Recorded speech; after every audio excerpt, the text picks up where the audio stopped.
Can't Hack It Pantywaist League Command Center, more specifically into our press room. This week, our press secretary is none other than Will Fuller the fifth. And speaking of the fifth, this man is the wide receiver number 5 on the season here in 2020. Unexpectedly, but also someone that people question if he could step in the absence of DeAndre Hopkins and perform this season, and he has. Great season for him and Deshaun Watson together, starting to turn things around there in Houston, having a good towards the end of the season. So we're very happy to have him in our office, in our command center this week. It's kind of a strange thing to say, but nonetheless, we are happy to have him. And I'm not sure what that's to do. Oh, breaking news. Our senior media correspondent here with the Pantywaist News Network reporting that Mac Lives Matter's top wide receiver, again, the wide receiver number 5, Will Fuller, has pissed hot for performance-enhancing drugs. And looks like we have something from the owner of Mac Lives Matter. Yes, we do have a quote from the owner, Mr. Clark. We at Mac Lives Matter organization have a staunch policy against rostering crooks, wife beaters, drunks, molesters, rapists, and especially cheats. Let the record show we have a strict policy and show no leniency. We have and never will roster the likes of, quote, men, end quote, like Tyreek Hill, Kareem Hunt, or Antonio Brown, even if they were available on the waiver wire for 0 shells. We believed in Mr. Fuller's talent and a breakout season, like the rest of America. We were blindsided by the news of his lack of judgment. We apologize to those who trust in our leadership and will demand more from the men we roster in the future. We have also started a non-profit organization teaching inner-city kids to kick footballs. We believe the opportunity to kick footballs professionally should not be reserved to white men and the occasional white sorority girl. Thank you. Well, that is breaking news. Thank you for our senior media correspondent and for the update, and for Mr. Clark for his quote from his organization. I know they're in a busy week and a must-win Phil situation this week. It's breaking news in the Can't Hack It Pantywaist League. Let's go ahead and move on from that. Obviously, let's get to our owner of the week from week 12 is a gentleman who won a nail-biter over Doomsday. He's currently tied in second place at 8-4, and for the first time in franchise history, Mr. Barnett has clinched a playoff spot in the CHIPL playoffs. Team Ramrod, Mr. Barnett, owner of the week of week 12. Our performance of the week, well, that is going to go to possibly the fastest man in the NFL. With over 51 points this week, 13 receptions, 269 yards, 3 touchdowns. He's the number 1 wide receiver in the week, number 1 player in the week, and he's the number 1 performance of 2020. Recently held by Dalvin Cook with 47.6 in week 8. Chump numbers compared to Mr. Tyreek Hill, who carried Gilly Cheesesteak to a 145-116 victory, keeping his teams alive for the postseason. Now, Tyreek Hill had averaged about almost 16 points a week prior to this week. If he would have hit his average, he would have lost this week to the Corbett football team by almost 6 points. In fact, he's only scored enough to what would have beat Corbett's football team twice all season. The rest of his weeks, he would have fell short, but then he put up 51 points this week. Later on, you will see here in 8 in the box how important this victory was for Gilly Cheesesteak, but just an amazing performance by Tyreek Hill, obviously the best we've seen. Move of the week, well, we need to explain what led to the move of the week. And it starts with Mr. Andrews here, the tight end of the Baltimore Ravens. The poor guy, yeah, he got China virus. So then Michael Cavazos had to sit there and think, what am I to do? How do I fight the Rona? So he decided to get jolly with it.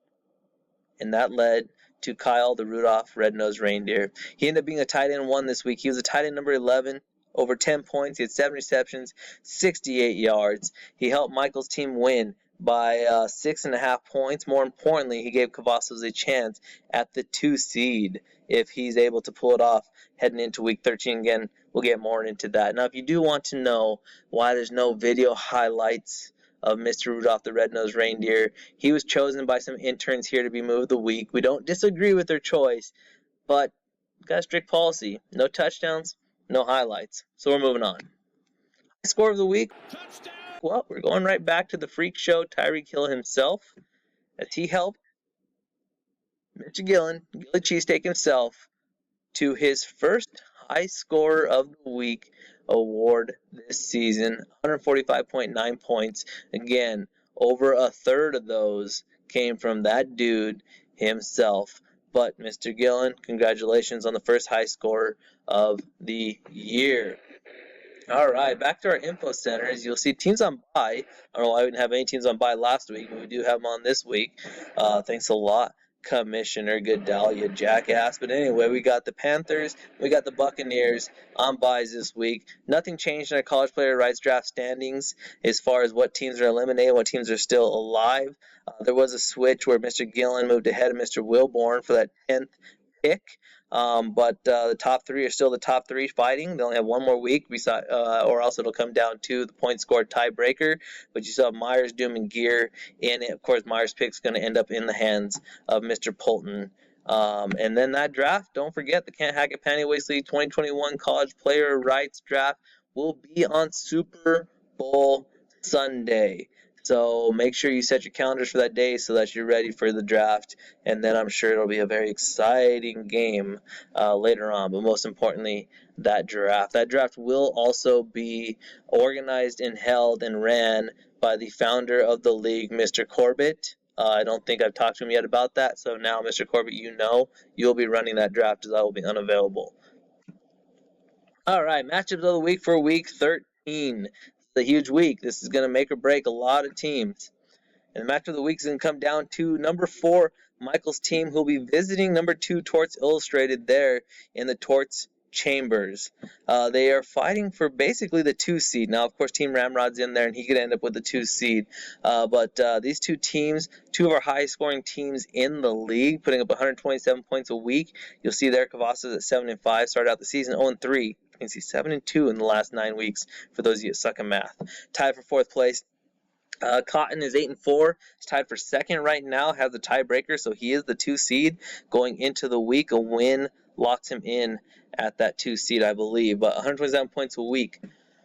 This is a battle for seeding, like we just talked. Number 2 and 3 in scoring in the league. Cavazos is 6-4 all time against Cotton in the regular season. Is this possibly a Can't Hack It Pantywaist League Bowl preview?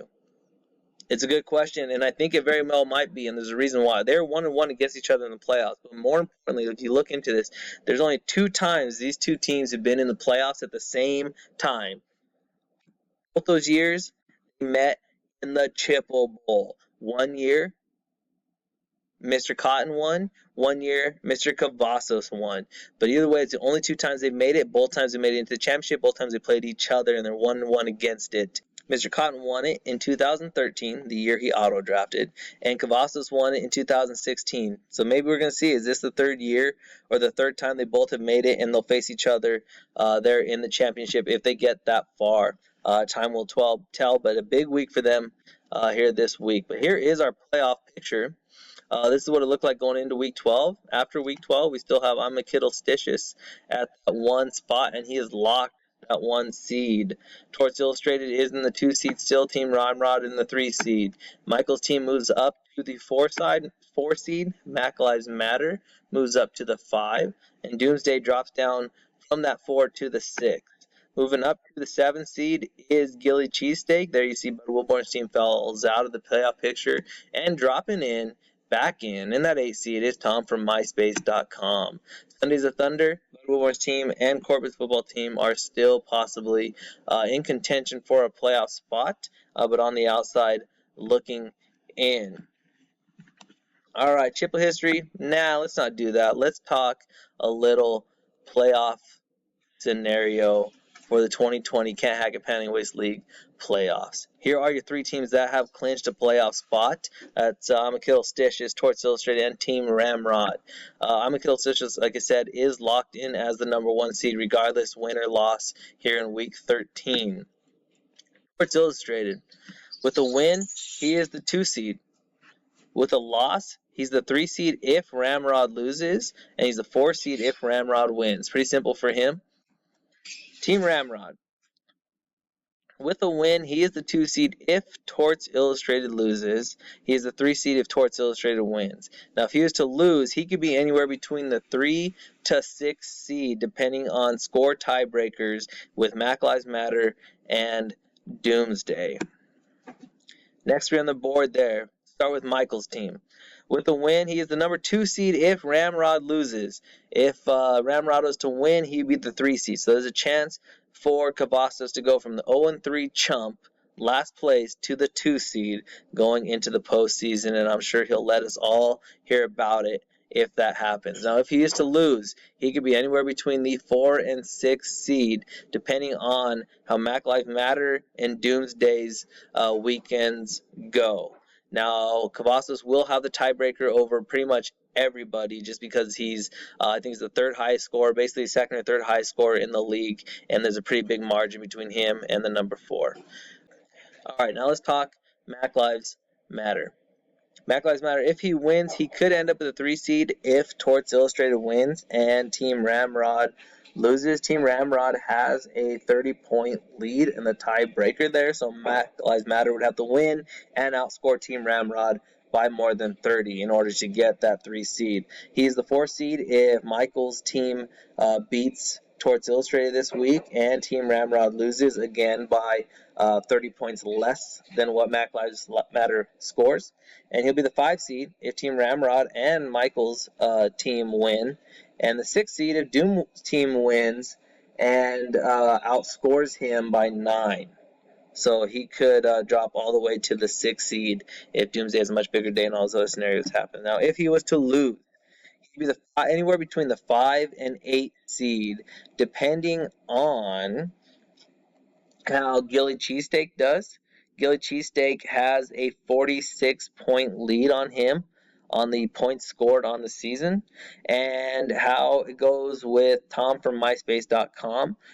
Tom has scored 14 points less than Mac Lives Matter. So if Mac Lives Matter loses and those two, Gilly and Tom, win, depending on how they score, that's where he'll fall. But he is in the playoffs no matter what, because the worst he can do is the 8th seed. So comfortably going at that point, but we don't know what seed he will end up. All right. Doomsday. Doomsday has been at the top of the standings all season long, and then just hit a couple obstacles here in the last couple of weeks. Now, if he is to win, he could end up the 3 seed if Torts Illustrated wins and Ramrod loses, and then he would have to. Ramrod would lose, and Doomsday would have to beat him by 39 points this week. And then if Mac Lives Matter loses, or Mac Lives Matter wins, but Doomsday outscores him by 9. That's how he could get to the 3 seed. If he does win, though, the worst he can do is the 6 seed. So he'll be anywhere between 3 and 6. Best scenario is that #3. Now, if he does lose, he'll be anywhere between 5 and 8. Again, he's in the playoffs. Just depends on his seeding if he was to lose. Depends on how Mac Lives Matter does. Again, Mac Lives Matter has him by 9 points. Depends on how Gilly Cheesesteak does. Gilly Cheesesteak has outscored him by 55 points, and then how Tom from MySpace.com does, as Doomsday has outscored Tom by 5. Next three on the line, we got Gilly Cheesesteak starting us off. Currently the #7 seed, but if he wins, he could do as good as the 5 seed. But he would need Mac Lives Matter and Doomsday to lose. Excuse me, he has the point tiebreaker over both of those. 36 points over Mac Lives Matter, 55 points over Doomsday. So that is the best he could do is 5th. The worst he could do is 8th, and that would be if he wins, but also Tom from MySpace.com wins and outscores him by 50. So he's got a pretty big lead there on the tiebreakers. Now, if he was to lose, he is still in the playoffs because of tiebreaker and how many points he has scored. He could fall out, but most likely he's still in. Between the 7 and 8 seed, if Tom from MySpace.com or Sundays of Thunder loses, Wilborn's team can win, but Gilly Cheesesteak has him by a 14-point tiebreaker. So the best he can do if he loses is 7th. The worst he can do is 10th. Again, the odds there are that he will end up 7 or 8, even with a loss. From MySpace.com, currently sitting in that 8th seed. If he wins, he could get as high as 5th. There you'll see Mac Lives Matter would need to lose, Doomsday would need to lose, Gilly Cheesesteak would need to lose, and he'd have to outscore them by quite a bit, 14-5. Or if Gilly Cheesesteak wins, but Tom from MySpace.com, of course, wins and outscores him by 50, he'd still be able to get that 5 seed there in those scenarios. The best he can do is 5. The worst he can do with the win is 8 seed. So win and in. If he loses, he could still finish at the 8th seed if Sundays of Thunder loses, Bud Wilborn's team loses, and Corbett loses. Or if Corbett was to win but scored less than 44 points than Tom from MySpace.com, he would still get in. So with the loss, he could still finish at the 8th seed, but he could also finish as low as the 11th seed. So just winning in for Mr. Anderson. Mr. Kirchler, a win, the highest he could do is the 7th seed, but he would need Gilly Cheesesteak and Tom from MySpace.com to lose. The worst he's going to do if he wins is the 9th seed. Sundays of Thunder, Mr. Kirchler will not beat anybody with a tiebreaker. He is way behind on the tiebreaker, the total points scored. With a loss, he will be eliminated, again, because he will not beat anybody at the tiebreakers. The best he'll do is 9th. The worst he can do is 11th with the loss. All right, next two, we got Mr. Wilborn's team. With the win, the highest he can do is 7th, and that's if Gilly Cheesesteak loses and Bud outscores him by 14.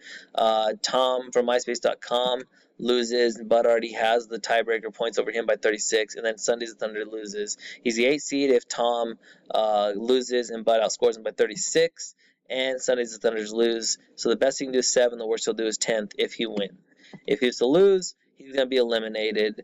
Even with tiebreakers, the best he'll do is 10th, and the worst he'll do is 11th.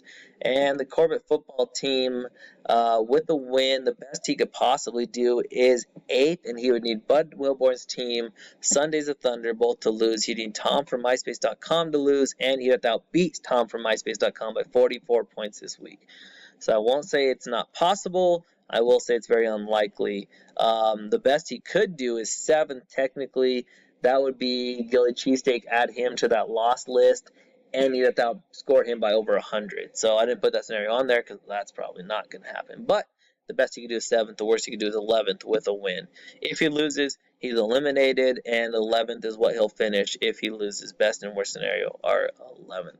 And those last three guys, Colby's team, we have hashtag make 2021 great again and make America great again, is they are all eliminated already. Well, again, we have the Will Holker the fifth. It looks like. I guess we can see what those drugs have done for him and maybe why he's number 5 receiver on the year. We thank you for joining us for 8 in the Box. We're going to move on to week 13 and hope we can able to get him out of here. Yeah, Fuller smash. That sounds about right. Have a good week.